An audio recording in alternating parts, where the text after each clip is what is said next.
I'm going to tell you some core beliefs that I live and breathe by that keep me centered no matter what life throws at me. First one, all paths lead home. All of the paths lead home. What does that mean? No matter which direction you choose, no matter which place you decide to go to, no matter which pathway you choose right now, you will always be led home. You will always be led where you are really meant to.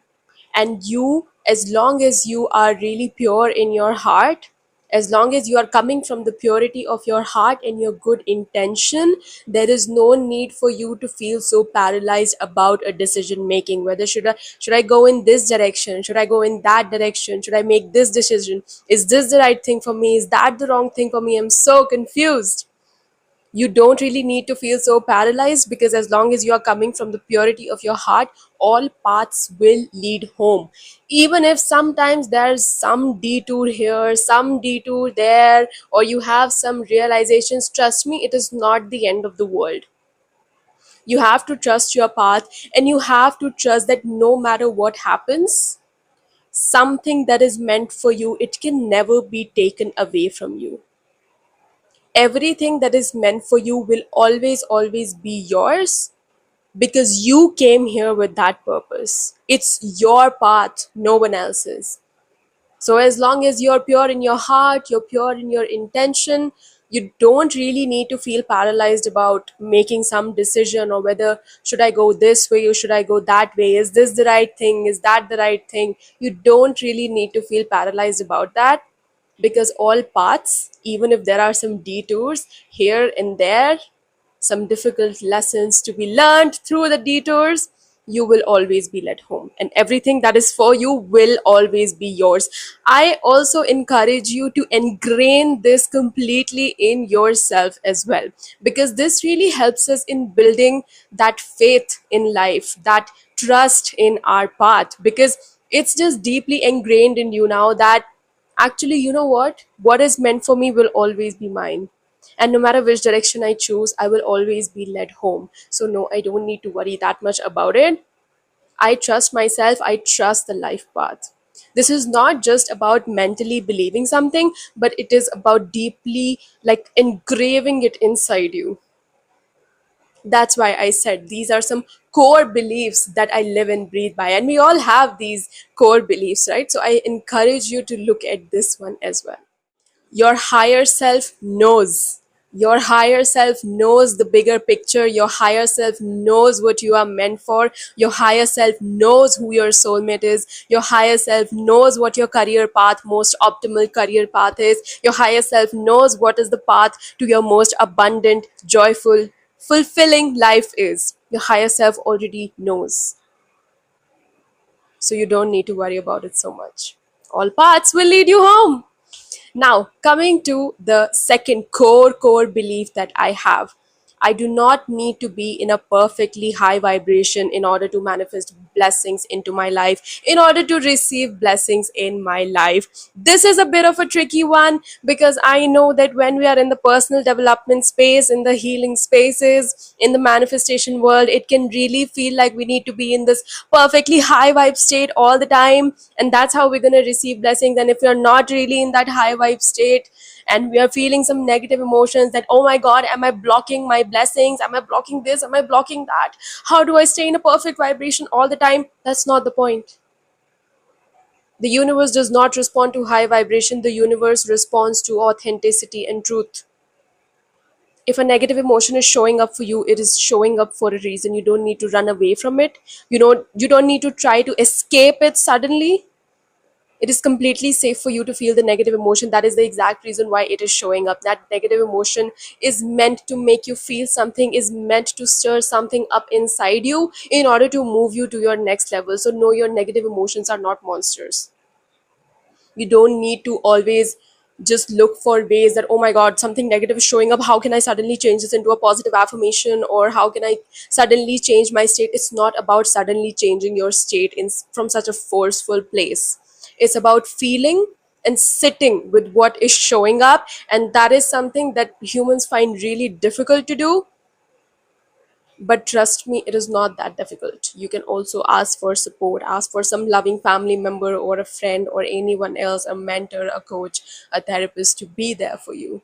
I promise you, it is not about escaping. Because when you're trying to escape, I promise it's there's always going to be this huge resistance that shows up, that oh my god, even though I'm saying all these positive affirmations, there's something inside me just feels ugh right now. And that's because you're resisting the truth. Once you give permission for your negative emotion to be felt, it will anyway transform. It really will. Try it. It's just that we are really scared of sitting with our negative emotions. We are really scared of sitting with our shadows and what is showing up and being really honest with ourselves about what we are feeling. That's why we are not even able to get to the other side. But trust me, when you get the courage to sit with your negative emotions, with your shadows, you'll see that there's such a sigh of relief after that. And after that, you don't need to force your affirmations. You don't need to force anything positive, but that becomes your state. And that's the whole point. So that this is a very like subtle nuance that you need to catch in yourself, that am I trying to escape this right now? Am I not feeling safe enough in my body to feel this emotion that is showing up, to look at this shadow that is showing up? Is that why I'm jumping to positive affirmations suddenly? You don't need to do that. You need to have the courage to sit with what is showing up, even when it is heavy. And it does feel heavy sometimes. It feels sad. We feel the grief, we feel the sadness, we feel sorrow, we feel so many things. But we don't allow ourselves to feel that fully, so that we can actually even get to the next stage where if I'm saying an affirmation, it actually feels good. I'm not just trying to, like, imagine there's a sack. Now that sack is full, which is your negative emotion, which is really coming up to the surface to be released. But instead of releasing it, what you're trying to do is you're trying to push more stuff inside that sack. What's that's going to do? Only resistance, right? That's how we keep increasing our resistance. It's not that positive emotions are bad, it's not that negative emotions are bad. It's about feeling all of your emotions without putting them in boxes. Obviously, nobody likes feeling the negative emotions. I completely get you. I'm not saying fall in love with your negative emotions. I know it gets very heavy, very dark, very sad. The grief that shows up, it's so difficult to feel that sometimes. I completely get it. I'm not blaming you for it. But I'm just telling you that that's not the way. Those are just some false things that we were taught by the society, that, oh, don't cry. Don't feel that negative emotion. When in reality, what we needed was a safe space for feeling that emotion. But trust me, now that you're an adult, you can hold that space for yourself. Now that you are a grown up adult, you can hold space for yourself. And you can do it bit by bit, right? There's no need to hurry. You can start improving your relationship with your negative emotions, then it's going to improve even more, then it's going to improve even more. There's no rush here, but start telling yourself that it is completely safe for me to feel my negative emotions, completely safe for me to sit with my shadows and just witness what is coming up without judging myself. Your shadows and your negative emotions, they need your attention, they need your love, they need your support. They want to be felt, they want to be seen and acknowledged. They want to be seen and acknowledged. So instead of ignoring them, give them the attention without, attaching so much to it. Learn how to become the witnesser of it. Let go of the perfection in this process. And I promise you, you don't need to be in a perfectly high vibration in order to receive blessings in your life. You need to be true to yourself. You need to be authentic. You need to be true about what is showing up. This is not about forcing positivity, and it is also not about forcing negativity.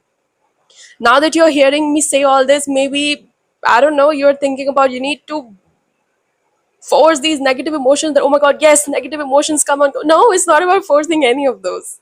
It's not about forcing positivity. It's not about forcing negativity. It's about being true with yourself about what is showing up. So don't force either ways. That was not the point of this. My next core belief is that as long as I am really doing my best, the rewards and the blessings are going to come in my life, whether from expected things or whether from some unexpected paths or some unexpected routes that I was not really expecting. If you're really doing your best, I really want you to know, if you're in that long black tunnel where there is no light to be seen at the end, you are putting your best foot forward every single day, but nothing is blossoming yet. Nothing is blossoming yet. It's really important to have a farmer's mindset when it comes to achieving any of our goals. The day you sow the seeds is not the day when you take the harvest. The day you sow the seeds is not the day when you reap the rewards. The farmer knows that every season has a purpose. The farmer knows that every season is important for that seed to grow and blossom into the plant or the tree and give fruits and flowers and all those things. But for that, it does need to go through the seasons. And there is nothing wrong with the seasons. You don't see a farmer saying that, oh my god, you're still a seed, you already went through one season and you have only grown this much right now, you are broken, something is wrong here. No, the farmer does not say that. The farmer respects the season because the farmer knows that every season is actually important for that seed to grow fully in its most abundant form. We humans, we get really impatient with the seasons, and trust me, I totally feel you on this. But it's really important to remind ourselves that seasons are not punishment. It feels like the universe is punishing you by all of this delay and long periods of void, and just you feeling like something is wrong, something is broken with you. But seasons are not punishments. Seasons are just seasons that you need in order to get to that goal, whatever goal you have. It's not a punishment. We sometimes start feeling like it's either a punishment or something is really wrong with us, and what am I doing wrong? Respect the seasons of your life. As long as you really do your best, the rewards will come, whether from this direction or that direction, whether it's an expected direction or an unexpected direction. And I have experienced this in my life. So as long as you're doing your best, the rewards will come. Respect the seasons, they are not punishment. So, my next and the last core belief that I live by is, even when I don't have a plan and even when I cannot see any possibilities, God still has a plan. The universe still has a plan. And I promise you it does. This has been proven. This has been proven to me many times in my life now, that even when I see no possibilities, even when I see no plan, the divine plan is still there. God still has a plan. And actually, what God has in store is a thousands of opportunities for you and a thousands of possibilities of how something can happen in your life. We can only know so much from our minds, right? Like if I tell you to imagine, okay, what all possibilities can exist for you right now, maybe you'll come up with two, maybe you'll come up with three, maybe you'll come up with five, maybe you'll come up with 10. But in reality, infinite amount of opportunities exist for you. That can be a bit weird to think from our mind sometime. What do you mean infinite? That's not possible. It is. It really is. And that's not something you need to know from your logical mind per se, but you need to have faith in it. You need to have faith that God still has a plan. There is a divine plan for you, even though you're seeing no possibilities. Even when you're seeing no path forward, I promise you there is a plan for you. You just need to stay in the game long enough in order to see that plan. It will unfold, and it will unfold in ways that you cannot even imagine yet. And it's going to be all in your favor. It's all going to be so good for you.